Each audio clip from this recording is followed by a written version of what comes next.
அப்புறம் புது ஐபோனா? கங்க்ராச்சுலேஷன்ஸ். ஆசாமா போச்சு.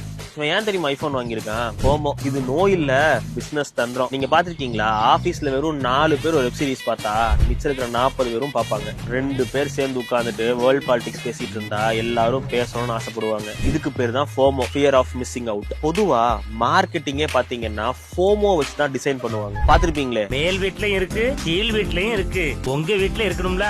இந்த ஃபோமோக்கு சொல்யூஷன் தான் ரோமோ, ரிலீஃப் ஆஃப் மிஸ்ஸிங் அவுட். உங்களுக்கு எல்லா விஷயம் தெரியணும்னு உங்ககிட்ட இருக்கணும்னு அவசியமே கிடையாது. எல்லா வெப் சீரிஸ், எல்லா படத்தையும் ஒன்னா போய் பார்க்கணும்னு அவசியமே இல்ல. இதோ இந்த மாதிரி ஐபோன் வாங்கணுங்கிறது கூட அவசியம் கிடையாது. பாக்குறவன்லாம் ரிலேஷன்ஷிப்ல இருக்கான்னு நீங்களும் தூக்குல தொங்கணும்னு அவசியம் கிடையாது. இப்படி யோசிச்சீங்கன்னா இந்த வட்டத்துக்குள்ள சிக்கி சுத்திட்டு இருப்பீங்க. உங்களால காசை மிச்சம் பண்ணவும் முடியாது, சேவ் பண்ணவும் முடியாது, ஏன் வாழ்க்கைய வாழவே முடியாது. ஒரு தடவை தெரியாது, வேண்டாம், முடியாதுன்னு சொல்லி பாருங்களேன், ஒரு ரிலீஃபை நீங்க ஃபீல் பண்ணுவீங்க. அதுதாங்க ரோமோ. நீங்க ஒரு பிராண்ட் ஓனர்னா ஃபோமோ யூஸ் பண்ணுங்க, ஒரு கஸ்டமர்னா ரோமோ யூஸ் பண்ணுங்க.